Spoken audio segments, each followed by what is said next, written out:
Olá! Por pior que seja o trocadilho, o agronegócio em 2015 será a salvação da lavoura. Em um cenário de encolhimento econômico com perspectiva de retração da economia em 0,8% e da indústria em 4,5%, o setor deve crescer 1,2% este ano. A previsão é do Ministério da Agricultura, que prevê a melhoria do cenário internacional de produtos nos quais somos líderes, como a soja, e o crescimento também em outros segmentos.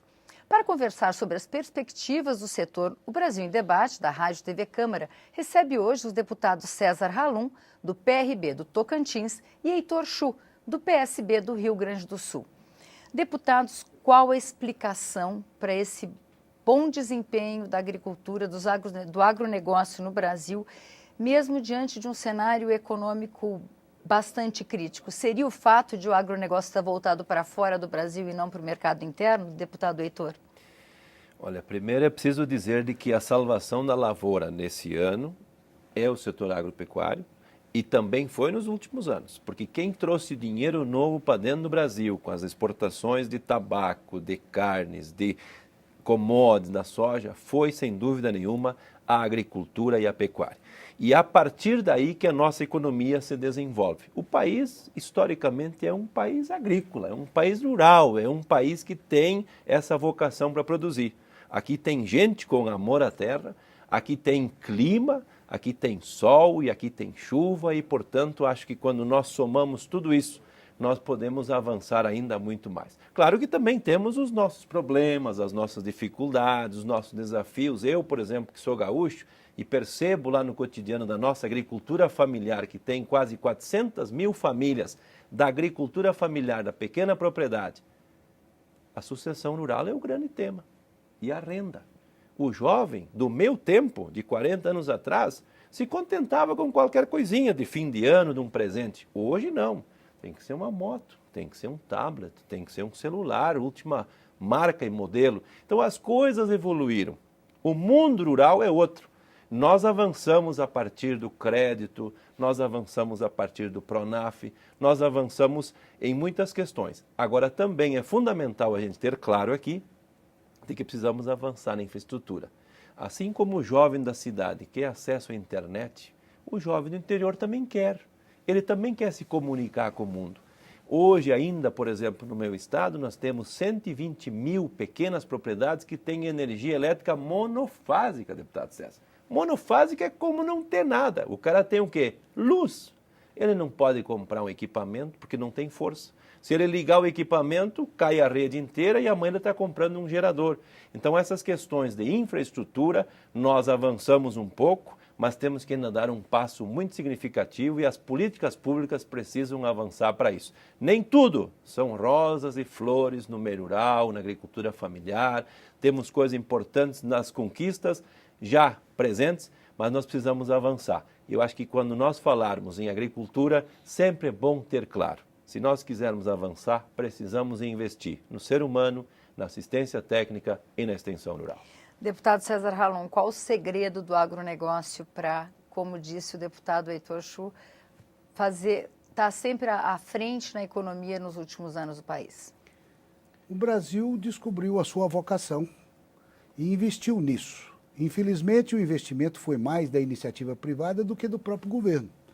O que a gente luta muito é para que o governo não precise ajudar, mas que ele pare de atrapalhar o setor. E o setor tem vários gargalos, e às vezes a gente envolve em lutas tão grandes aqui dentro desta casa, justamente para proteger o setor e não para privilegiar.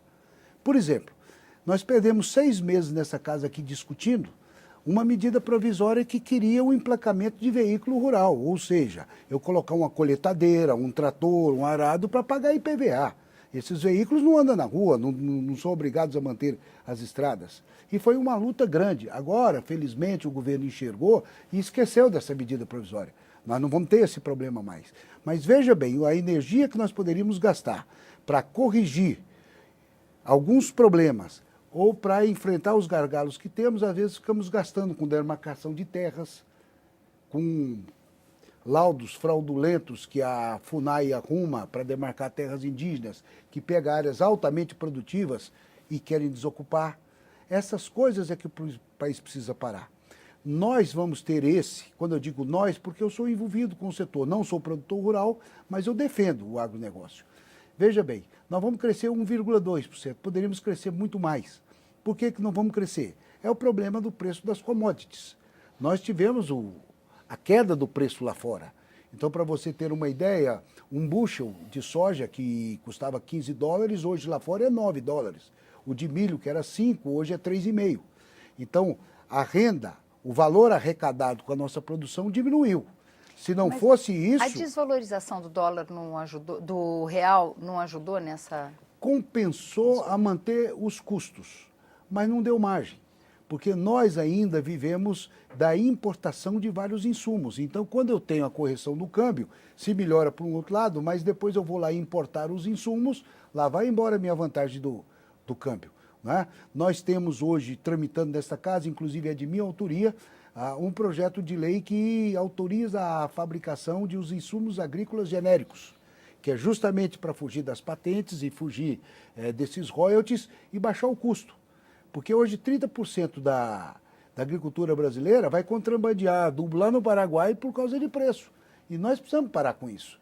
Então as coisas precisam andar, esses gargalos precisam ser resolvidos. Mas eu acho que o Brasil vai bem, o setor tem sustentado o país. O pouco equilíbrio que nós começamos a ter esse mês na balança comercial foi em função do início das exportações e nós não tivemos dados melhores em função da queda das commodities lá fora. Mas é uma questão de tempo para a gente voltar a equilibrar. O Brasil importou demais nesse tempo, como diz o nosso colega, o consumismo aumentou muito, então todo mundo quis comprar coisas importadas. O custo do Brasil dificultou tudo, e aí o produto importado entrou no Brasil com preço menor do que o fabricado aqui, roubando os nossos empregos, não é? Sucateando a nossa indústria, e o governo permitiu isso. E agora essa correção do câmbio foi justamente para reduzir as importações, para ver se a gente equilibra a balança comercial. Mas o setor rural é fundamental para isso. E é importante dizer que ao lado do agronegócio caminha a agricultura familiar. E nesse processo todo, a agricultura familiar está sofrendo, porque o preço dela fica refém do preço das commodities.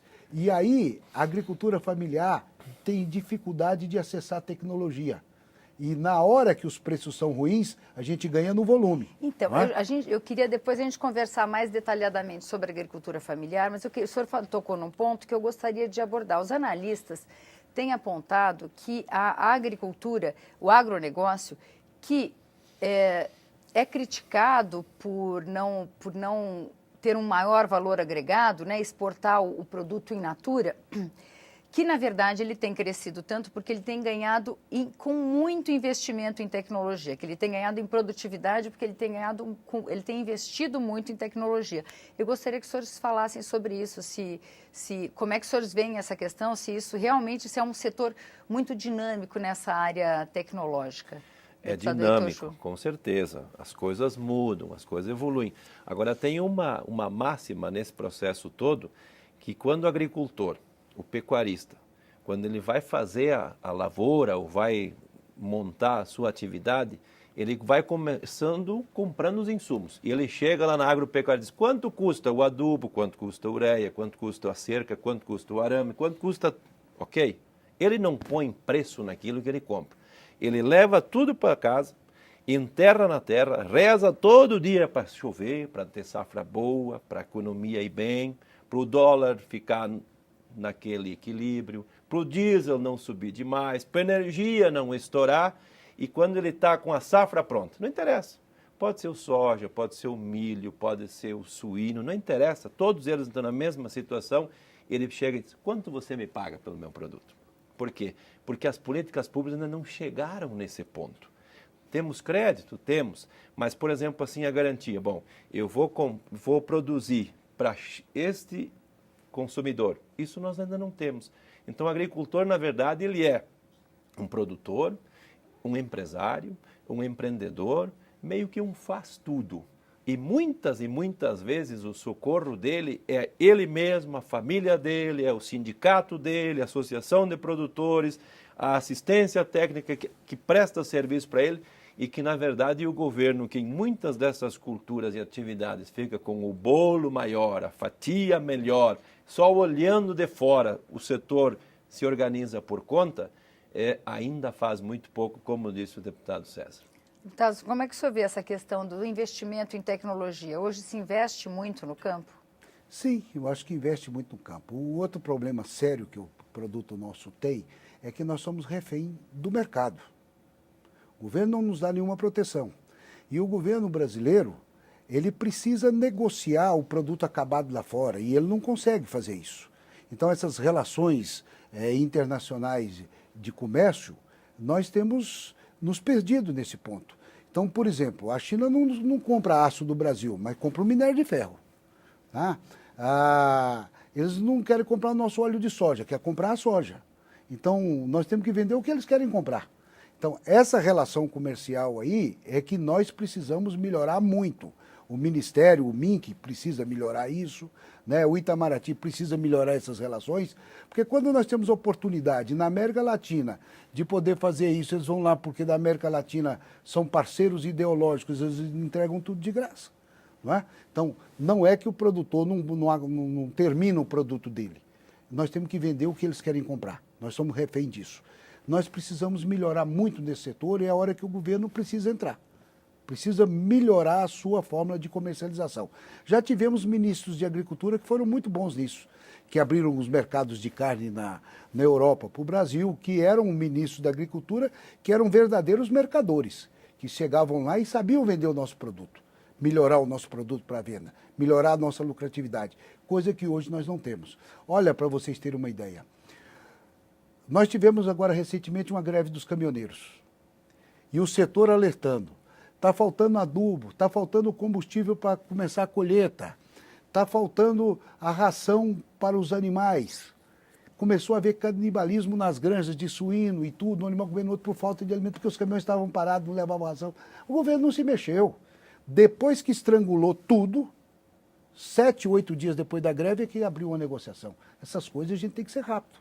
Então a gente luta muito para isso, sabe? Não é que a gente quer defender o negócio achando que é melhor do que os outros, não. É um setor que respeita o meio ambiente, que respeita a legislação brasileira, é um setor que contribui enormemente para a nossa economia, gera os empregos que o Brasil está precisando. Nós hoje geramos muito mais emprego que a indústria automobilística. A indústria automobilística ficou 5 anos aí recebendo apoio, isenção de IPI, não sei o que lá, e nós geramos muito mais emprego no campo do que lá, e por que é só para só a indústria automobilística? Então, verdade, essas coisas nós precisamos acertar a comercialização. Produção, o setor dá conta. Agora, a comercialização é um gargalo. Bom, a gente vai fazer um pequeno intervalo e volta já.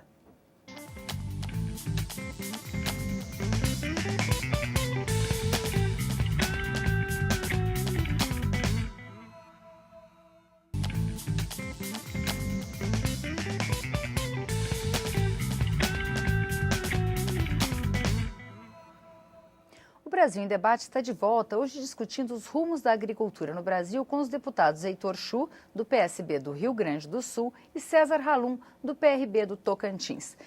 Deputados, a gente estava falando do grande agronegócio, principalmente, que é um setor de exportação. Por outro lado, o Brasil vive um período de alta inflacionária.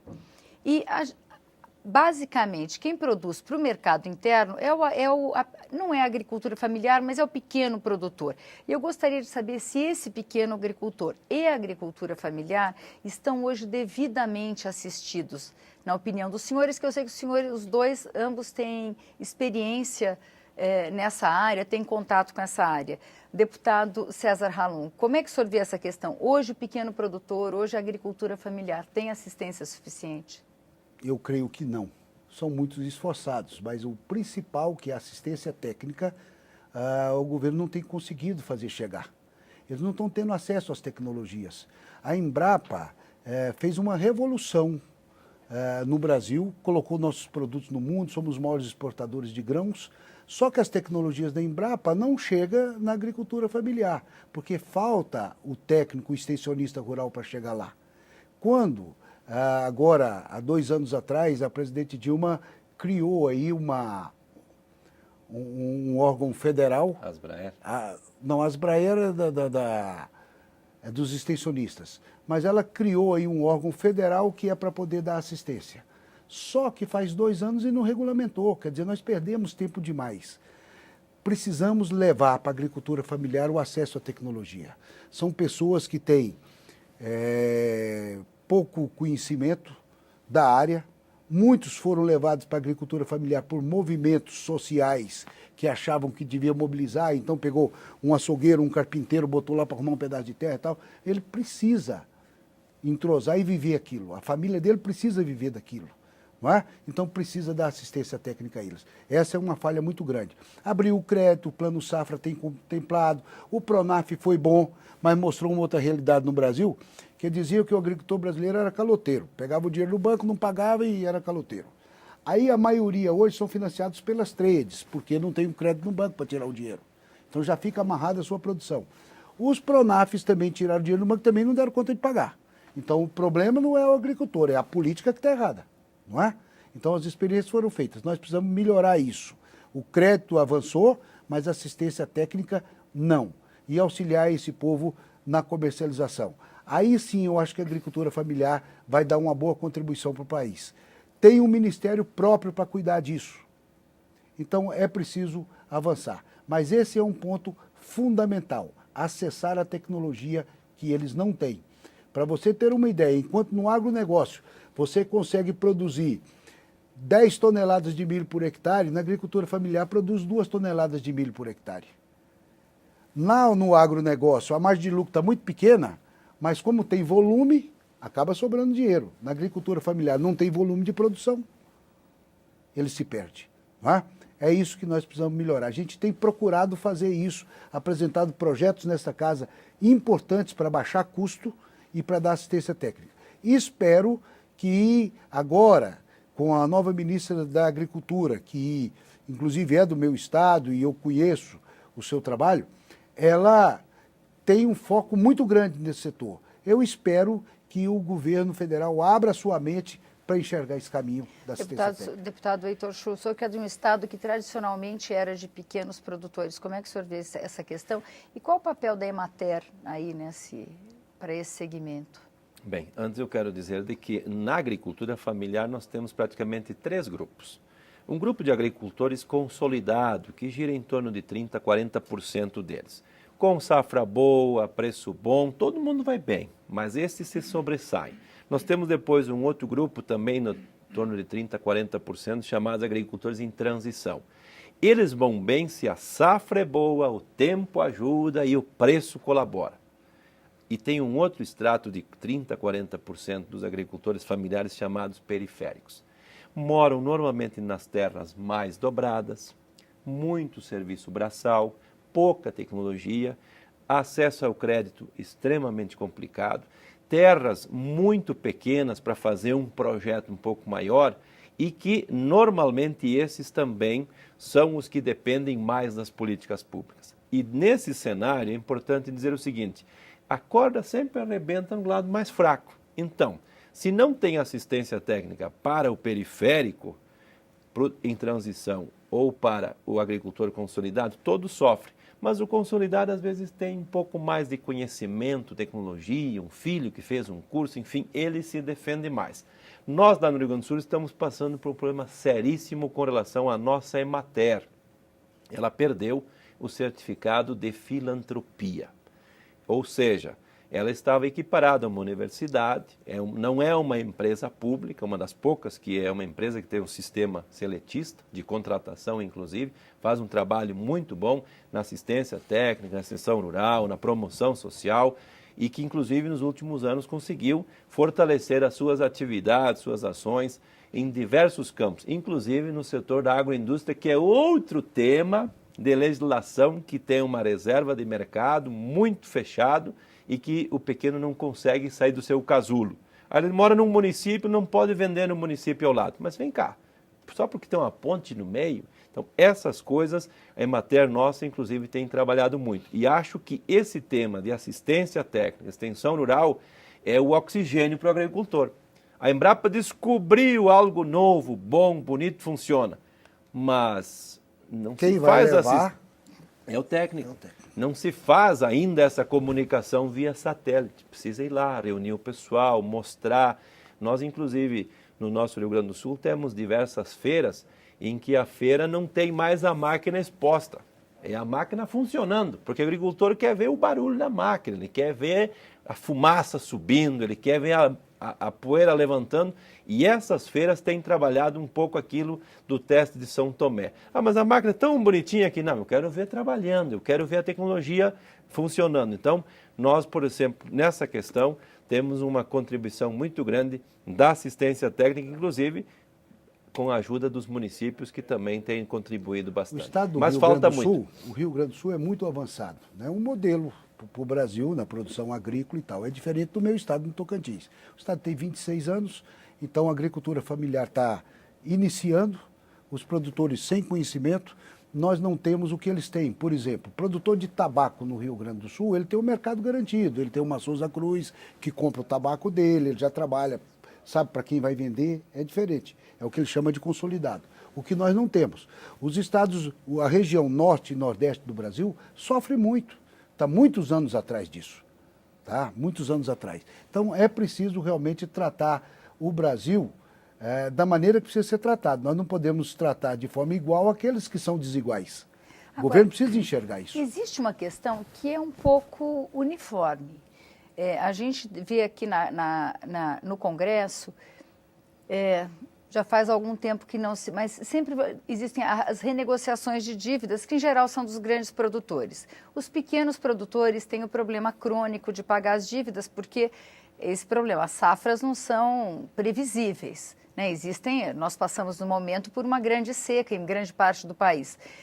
Existe uma solução para a questão do crédito agrícola? Os produtores estão se queixando agora, né? O governo diz que tá aí, o financiamento da safra está aí liberado e tal, e os produtores estão dizendo que está muito difícil ter acesso a elas.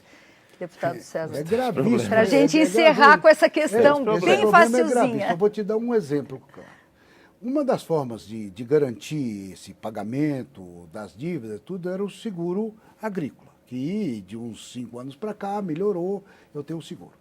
Dentro do Plano Safra, existe um recurso que é separado para ajudar os produtores a pagar o seguro rural, correto? No Plano Safra do ano passado, 700 milhões eram para ajudar a subsidiar o seguro rural. Só que o seguro foi feito e o governo nunca pagou os 700 milhões. E as instituições financeiras que fizeram o seguro estão dizendo que se até o dia 30 de abril o governo não pagar os 700 milhões, vai cobrar dos produtores. Olha que situação que nós ficamos. Então, na teoria é muito bonita. Eu tenho um crédito de tantos milhões, agora para tirar esse dinheiro de lá é uma luta. Nós temos na nossa região, por exemplo, eu vou tirar um dinheiro emprestado, qual é a garantia? É a minha terra. As terras na região norte do Brasil e no Nordeste não tem título definitivo. Até hoje não tem título definitivo.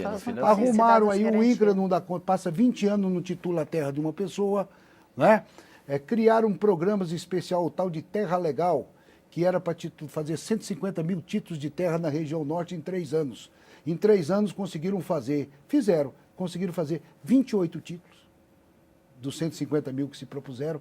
Então, tudo isso é dificuldade. Eu tenho uma terra, mas eu não posso pegar o financiamento porque eu não tenho o documento da terra. Essas coisas vão enrolando. Esse é o nosso problema, doutora. Deputado Heitor, 1 minuto e meio o senhor tem para ir.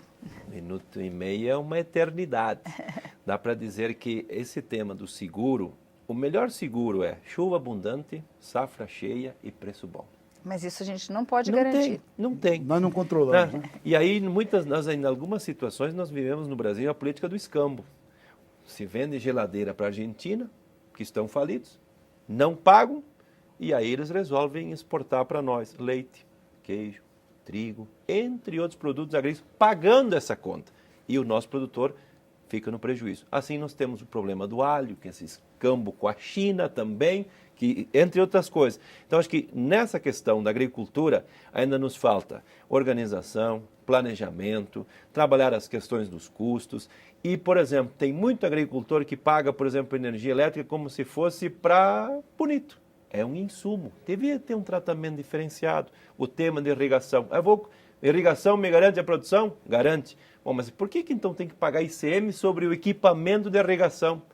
O deputado falou do emplacamento de tratores. É uma vergonha a gente perder tempo com esse tipo de tema. Nós tínhamos que estar dizendo assim, máquina agrícola não paga imposto, vai ter subsídio para desenvolver mais. Ainda tem lugar que o camarada brocha burro, vaca, boi para botar no arado.